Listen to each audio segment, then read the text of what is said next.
오늘 우리가 읽은 본문은 예수님께서 수로보니게 족속에 속한 한 여인의 딸에게서 귀신을 쫓아내시고 치유를 베푸신 기적에 대한 말씀입니다. 오늘 이 말씀을 살펴보면서 오늘 본문이 우리에게 주시는 메시지를 듣도록 하겠습니다. 첫째로, 오늘 본문을 통해서 우리는 누구에게나 결핍, 다시 말하면 문제가 있다는 것을 볼 수가 있습니다. 수로보니게 여인은 그 누구보다도 많은 아픔과 결핍과 문제를 가지고 있었습니다. 우선 이 여인에게는 귀신 들린 딸이 있었습니다. 25절에 이에 더러운 귀신 들린 어린 딸을 둔 여자가 이렇게 말씀합니다. 딸이 귀신 들렸다. 딸이 정신 이상에 빠져 있다. 여러분, 얼마나 큰 문제입니까? 딸 본인도 폐인이 되어 문제지만 그 딸을 바라보는 부모의 마음은 우리가 상상할 수도 형언할 수도 없이 힘들 것입니다. 가족들의 고통도 마찬가지입니다. 모두가 이런 사람 한 사람만 가정에 있으면 정상적인 생활을 할 수가 없습니다. 또한 주위에 있는 이웃과 많은 사람들이 이 집안을 꺼림칙하게 생각합니다. 이 집안에 이 아픔이 있는 것도 힘든데 주위의 사람들은 이런 가족이 있는 집안에 대해서 또 꺼림칙하게 생각합니다.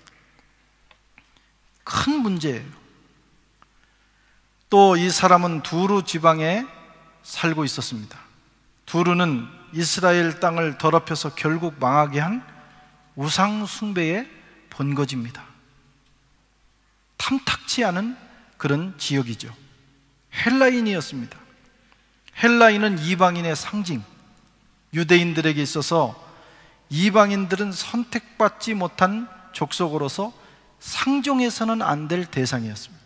지금 예수님 당시에 그렇습니다. 또 수로보니게 족속입니다. 수로보니게라고 하는 것은 수리아와 페니키아의 줄임말입니다. 이 두 나라는 이스라엘 민족에게 원수와 같은 나라입니다. 우리가 일제 강점기를 경험했는데 마치 우리가 일본에 대해서 갖는 그런 감정과 같은 적대감을 불러일으키는 민족. 이 여인은 이 지역에 살면서 총체적인 문제를 다 가지고 있었습니다. 이것은 또한 오늘 저와 여러분의 모습이기도 합니다. 문제의 양상, 모양은 다르지만 누구나 이런 정도의 문제를 다 가지고 살아가고 있습니다. 우리는 인간적인 결핍, 많은 문제들에 포위되어 살아가는 존재들입니다. 여러분의 삶은 그렇지 않습니까? 목회를 하면서 많은 사람들을 만납니다. 선교와 대외 활동을 하다 보면 많은 사역자들과 그리고 교회, 선교 단체들을 만나서 이제 속 깊은 얘기들을 나눕니다. 그러다 보면 겉으로는 참 잘 나가는 것 같고 겉으로는 참 평안하고 멀쩡해 보이지만 한꺼풀만 벗겨내면 조금만 깊이 들어가면 누구나 정말 견디기 힘든 아픔과 문제들을 가지고 살아가는 것을 볼 수가 있습니다. 우리는 나만 어렵다, 나만 이렇게 고통을 당한다 생각하지만 그렇지 않습니다. 이 세상에 사는 사람은 누구나 스스로 짊어지기 힘든 그런 버거운 문제들을 가지고 살아갑니다. 우리 가정만 어려운 것이 아니죠. 우리 교회만 어려운 것도 아니고 우리 사회만 어렵다고 생각해서는 안 됩니다. 이 세상에 살아가는 그 어떤 가정, 그 어떤 개인, 그 어떤 교회도 다 똑같은 문제를 가지고 있습니다. 인생은 문제 속에서 태어나서 문제를 안고 살다가 문제와 더불어 죽는 그런 존재, 결핍이 있는 존재라고 할 수가 있어요. 오늘 이 수르보니게 여인이 바로 그런 사람이었습니다. 그런데 오늘 또 두 번째 오늘 말씀을 살펴보면 이런 문제가 문제로 남아있으면 그 사람의 사연이 되지만 이 문제가 해결되면 그 문제로 인해서 그 사람은 풍성한 인생 스토리를 갖게 된다는 것입니다. 이 여인은 딸의 문제 때문에 예수님을 만났습니다. 딸 때문에. 어쩌면 이 딸이 없었다면, 이런 문제가 없었다면 이 여인이 주님 앞에 나갈 이유가 없었을지도 몰라요. 그런데 딸 때문에 예수님을 만났습니다.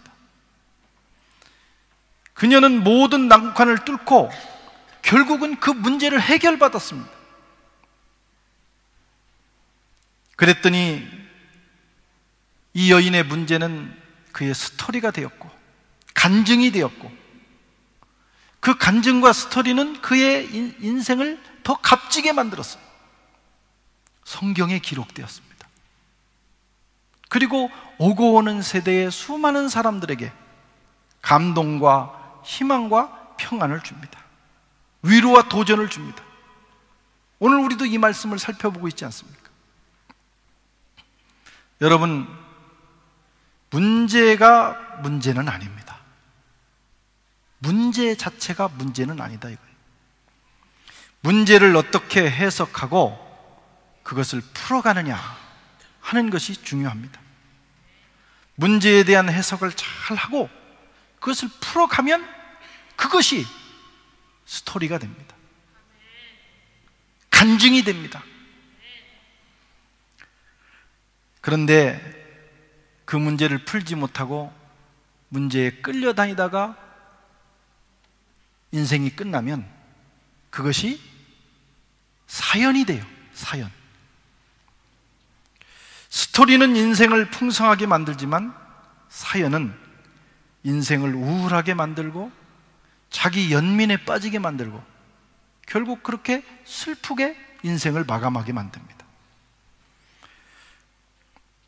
누구나 사연을 가지고 살아갑니다. 사연. 여러분들에게도 사연이 있을 거예요. 실연당한 사연, 상처받은 사연, 사업에 실패한 사연, 대학에 떨어진 사연, 사기당한 사연, 배우자와 사별한 사연, 자식을 잃은 사연, 배반당한 사연, 또 외로운 사연. 우리는 수많은 사연들을 가지고 인생을 살아갑니다. 들어보면 가슴이 아파요. 어떻게 이런 사연을 가지고 견뎌나갈 수 있을까? 정말 기가 막힌 사연들이 있어요. 또 웃기는 사연도 있어요. 이런 걸 가지고 살아가나? 이런 사람들을 만나면 사연 보따리를 풀어놓습니다. 그리고 주절주절 사연을 얘기하기 시작하는 거예요. 거기다가 술이라도 한 잔 들어가면 막 보따리가 다 풀어져 버립니다. 밤을 새워 사연을 얘기합니다. 그거밖에 할 얘기가 없는 거예요. 그 아프고 힘든 사연만 얘기하는 거예요. 이게 대부분의 사람들의 모습입니다. 사연으로 가득 찬 인생. 처음에는 들어줄만 하지만, 처음에는 인내를 가지고 들어주지만 그거 밤새도록 듣고 또 두 번째 만나서 다시 듣고 하기가 너무나도 힘들어요. 그런데 대부분의 사람들이 이런 모양으로 살아갑니다. 저와 여러분도 머지않아 이렇게 될 수도 있습니다. 입만 열면 상처받은 얘기, 실패한 얘기, 인생 힘든 얘기, 망한 얘기, 남들이 알아주지 않는 얘기, 그런 얘기들을 하면서 슬픈 사연을 털어놓는 인생이 될지도 몰라요. 문제를 만났을 때 그 문제를 풀지 못하고 그것에 끌려다니면 우린 결국 그렇게 됩니다. 불보듯 뻔한 겁니다. 사연을 하나 둘 쌓아놓으면 그런 인생이 돼요. 그런데 어떤 사람들은 문제를 만났지만 거기에 굴복하지 않고 그 문제를 풀어나갑니다. 주님께 기도하고 지혜를 내고 인내하고 적극적으로 전진해서 결국은 그 문제를 풀어내는 사람들이 있어요.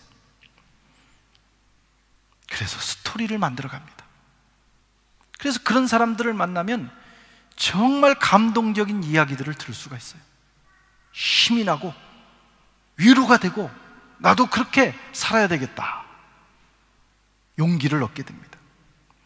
문제가 깊고 절망적일수록, 이런 사람들은 문제가 깊고 절망적일수록 더 강렬한 스토리를 만들어내는 특징이 있습니다.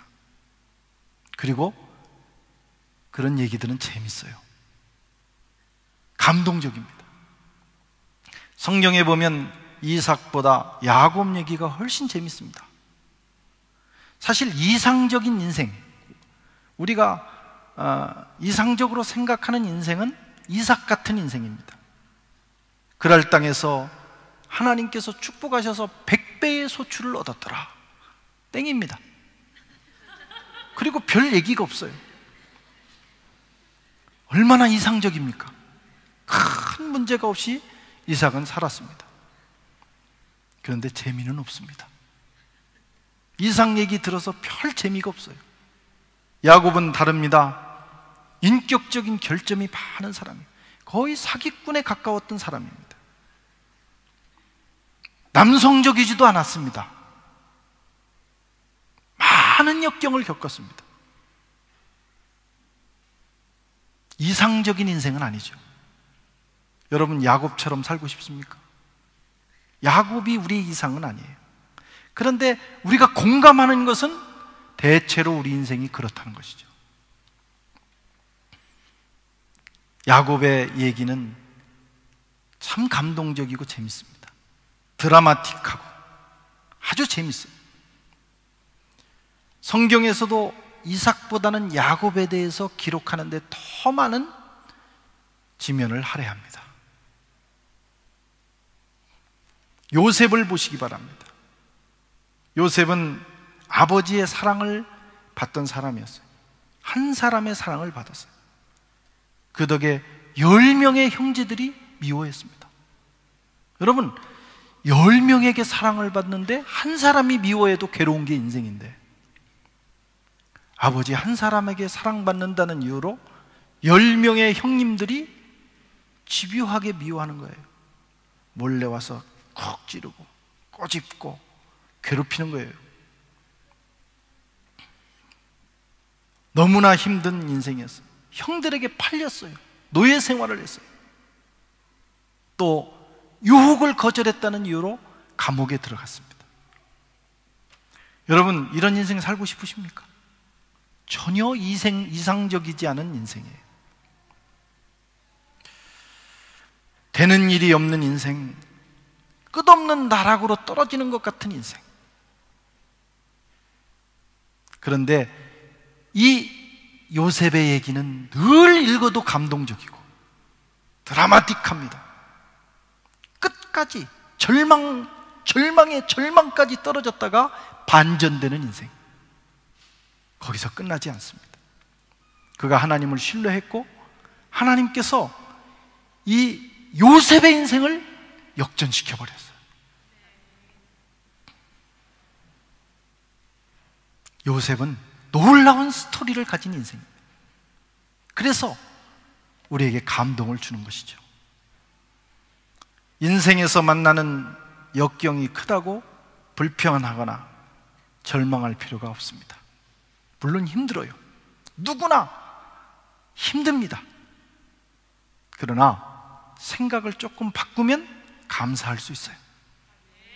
우리가 이 문제를 이기기만 하면, 극복하기만 하면 간증이 되고 그것이 내 인생의 스토리가 된다.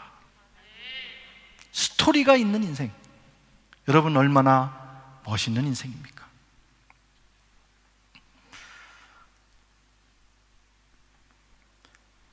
그러나 인생의 역경을 이겨내지 못하면 슬픈 사연만 남게 됩니다. 슬픈 사연. 오늘 여기 물도 안 떠다 놨어요. 오늘 이 담당자들은 물도 좀 떠다 놓고 예배를 늘 하던 일들을 잘 해야 됩니다.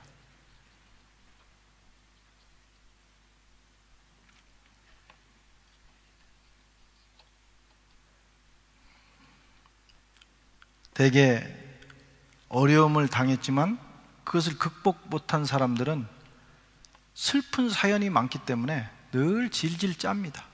짜요.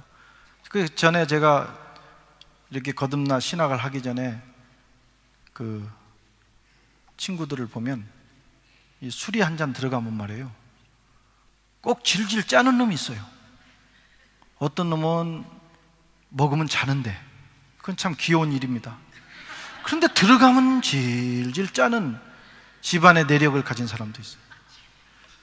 어릴 때 시골에서 보면 잔치가 이렇게 벌어지는데 잔치가 벌어지면 꼭 연례 행사로 짜는 분들이 있습니다. 한 잔 드시고 그 인생 스토리를 얘기하면서 펑펑 우는 거예요.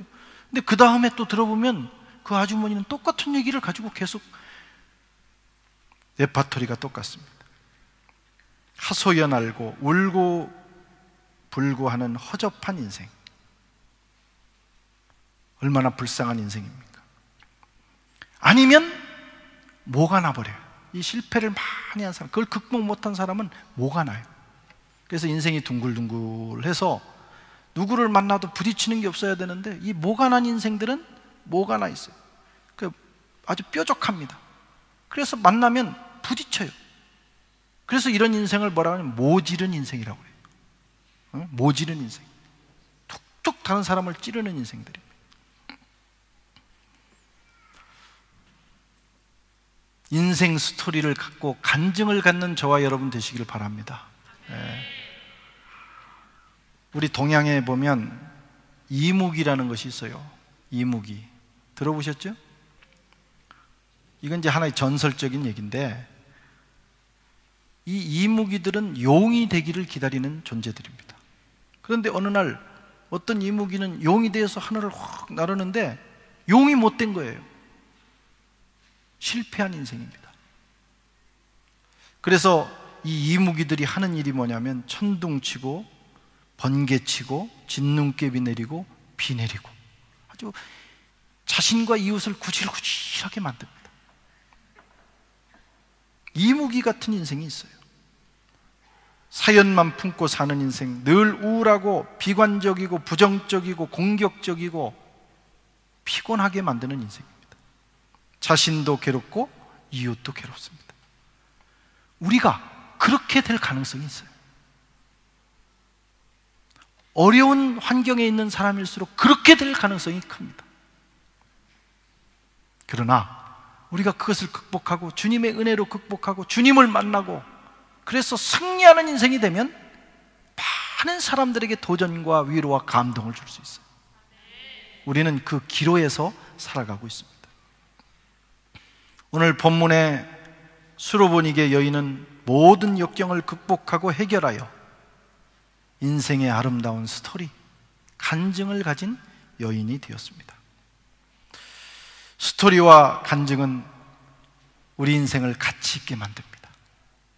그리고 많은 사람들에게 도전을 주고 또 치유의 역사를 베풀어 줍니다. 그 얘기를 듣기만 해도 사람들 속에 치유가 일어나요. 세 번째로 역경이 스토리가 되는 비결이 오늘 본문에 나옵니다.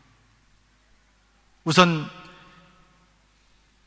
25절 말씀을 같이 한번 읽어보겠습니다.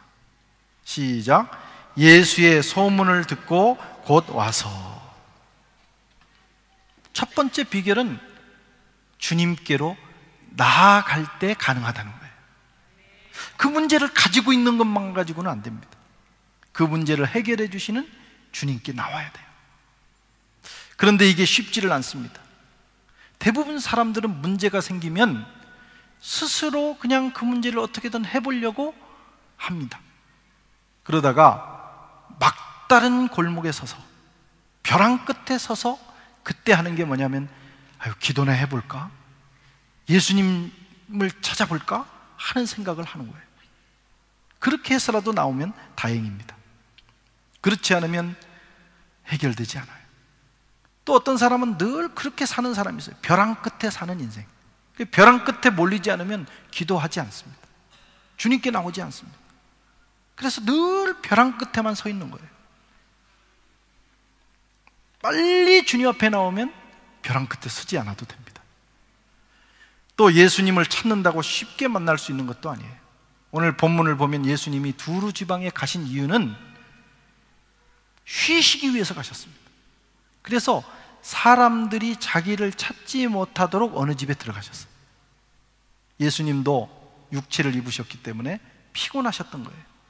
그래서 피로를 회복하고 다음 사역을 계획하기 위해서 주님은 홀로 계시기를 원했어요.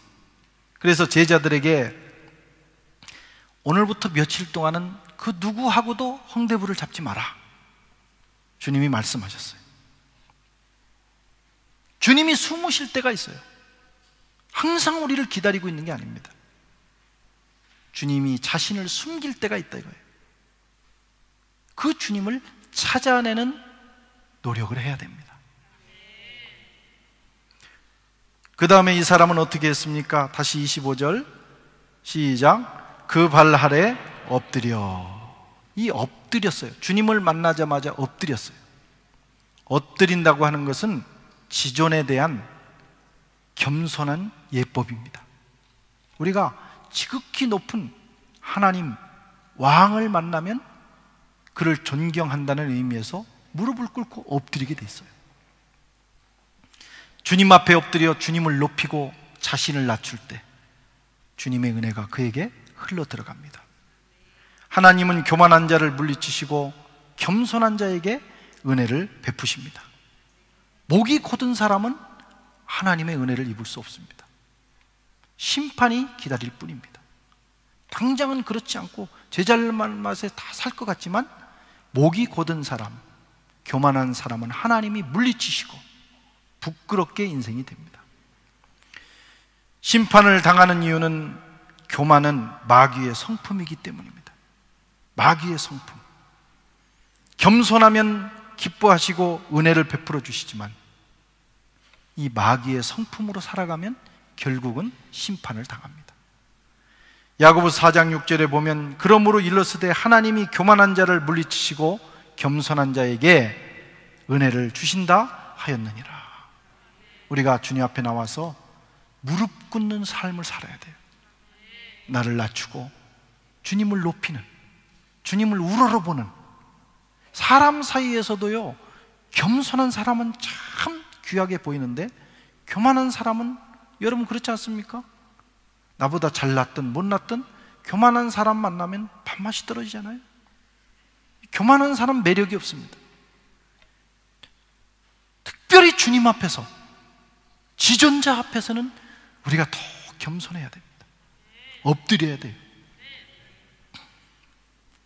세 번째로 이 여인은 부스러기 은혜를 구하는 지혜가 있었습니다. 주님을 찾아 나갔어요. 주님 앞에 엎드려서 최대의 겸손을 보였어요. 여러분 이쯤 되면 무엇을 기대합니까? 그래, 얼마나 고생이 많았느냐, 그런 딸 데리고 사느라고 얼마나 힘들었느냐 하면서 주님이 안아주시고 빨리 치유해 주실 그런 기대 아니겠어요? 그런데 오늘 주님의 대화를 보십시오. 이 여인이 말하기를 주님, 제 딸에게서 귀신을 쫓아주세요. 주님이 대답하기를 자녀로 먼저 배부르게 할 것이며 자녀의 떡을 뺏어서 개들에게 주는 것은 합당치 않다. 얼마나 황당한 주님의 말씀입니까? 그동안 수고했다고 위로해 주셔도 이 아픔이 풀리지 않을 텐데 주님이 너무 엄청난 말씀을 하시는 거예요. 너는 개 정도에 불과하다. 너에게 이 은혜를 줄 수가 없다. 이것은 이스라엘을 위한 것이다. 여러분, 대부분 여기서 무너집니다. 열받습니다. 그렇지 않겠어요? 뚜껑이 열린다 이런 말씀. 감정이 막 요동칩니다. 그리고 막말을 하는 거예요. 그분이 하나님이실지라도 인간은 감정이 요동치면 막말이 나옵니다.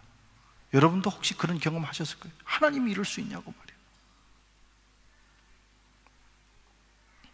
이 여인도 충분히 그럴 수 있었을 거예요. 뛰쳐나갈 수도 있었을 거예요. 상을 뒤집어 엎을 수도 있었을 거예요. 그런데 이 여인은 그 순간에도 침착했어요. 참 놀라운 일입니다.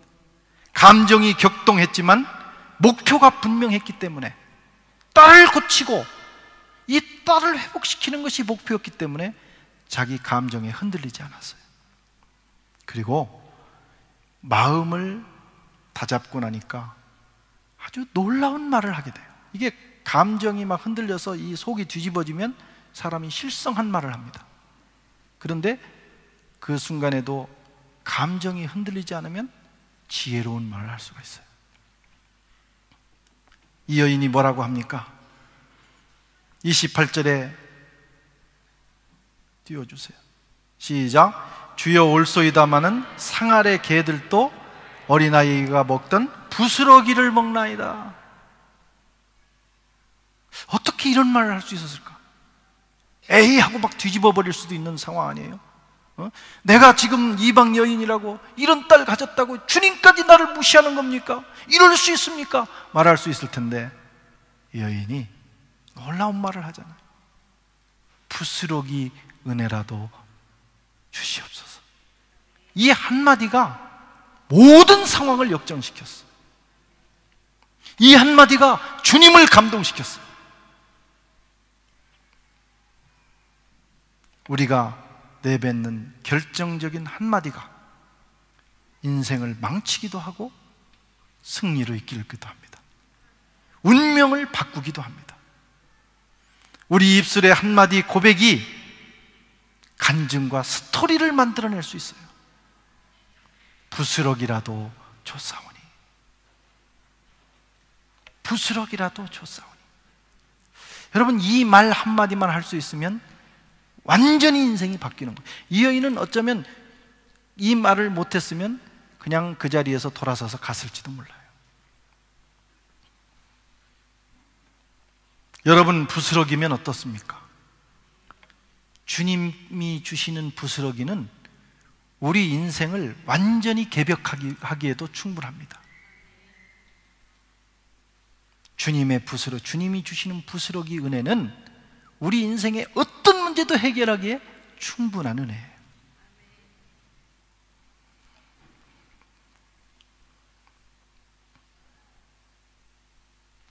그런 지혜를 달라고 기도하는 저와 여러분 되시기 바랍니다. 이어령 선생님이 이런 내용의 글을 썼습니다. 우리 한번 보겠어요. 예.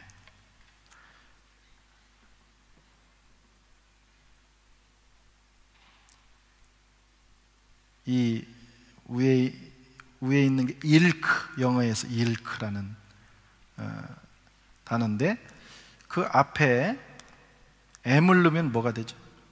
밀크. 이 원래 M은 나중에 딱 이렇게 나와야 되는데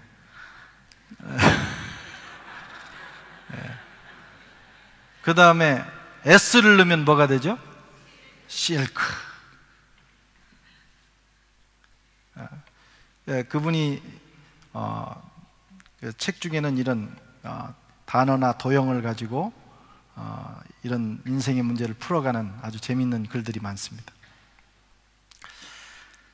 똑같은 일크지만 이것은 바꿀 수가 없는 거예요. 고정적인 거예요. 타고난 성, 그 사람의 인품, 환경, DNA 이런 것은 숙명적으로 가지고 있는, 그걸 바꿀 수는 없어요. 그런데 그 앞에 M과 S는 선택할 수 있는 겁니다. 인생은 그렇게 이루어졌다는 거예요. 그래서 우리의 선택에 따라서 전혀 다른 의미가 탄생하는 겁니다. 우리의 선택에 따라서 전혀 다른 가치가 부여된다, 이런 말씀이에요. 그러니까 바꿀 수 없는 그거 가지고 한탄하고 원망해서는 인생이 해결되지 않습니다. 그런데 바꿀 수 있는 것들이 있어요. 그때 우리가 무엇을 선택하느냐가 대단히 중요하다는 거예요. 그러면서 이어령 교수님이 이런 내용의 글을 써놨습니다. 한번 같이 이 말은 읽어보겠습니다.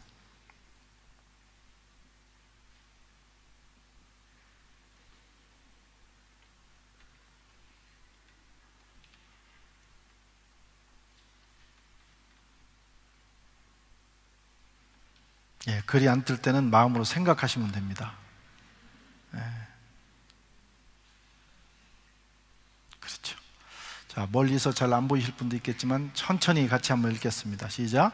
삶이란 것도 결국은 빈칸 메우기와 같습니다. 삶은 운명처럼 주어진 문자가 있고 그 옆에는 마음대로 써넣을 수 있는 자유로운 공백이 있습니다. 우리 인생에는 이런 빈칸들이 있기에 인생은 조정되는 꼭두각시의 삶이 아닌 것입니다. 운명과 선택이 뒤얽혀서 그때그때의 낱말들이 결정되고 그것들이 모여 자신만의 독특한 이야기를 만들어가는 것입니다. 이 아멘 해야 되는 정도의 내용이에요. 여러분, 우리에게 주어진 빈 공간이 있어요. 그것은 우리가 선택할 수 있는 겁니다. 무엇을 선택하느냐에 따라 자기만의 독특한 스토리, 인생이 만들어지게 됩니다. 누구에게나 결핍의 문제가 있어요. 그 결핍, 내가 가진 문제는 내 인생을 만들어가기 위한 공백과 같습니다. 거기에 우리가 무엇을 채워 넣느냐에 따라, 어떤 선택을 하느냐에 따라 인생이 달라지게 되는 것입니다. 어떤 사람에게는 사연이 되기도 하고 어떤 사람에게는 풍성한 간증과 이야기가 되기도 합니다. 우리가 선택해야 됩니다. 여러분은 지금까지 무엇을 선택했어요? 사연이 되는 것을 선택했습니까? 아니면 간증과 스토리가 되는 것을 선택했습니까? 오늘 본문의 수로보니게 여인은 그 문제를 가지고 주님 앞에 나와서 무릎 꿇고 또 지혜롭게 처신함으로 딸이 고침을 받고 또 오고 오는 수많은 세대에 감동을 주는 인생 스토리를 만들었습니다. 오늘 저와 여러분도 그런 인생이 되기를 주님의 이름으로 축원합니다.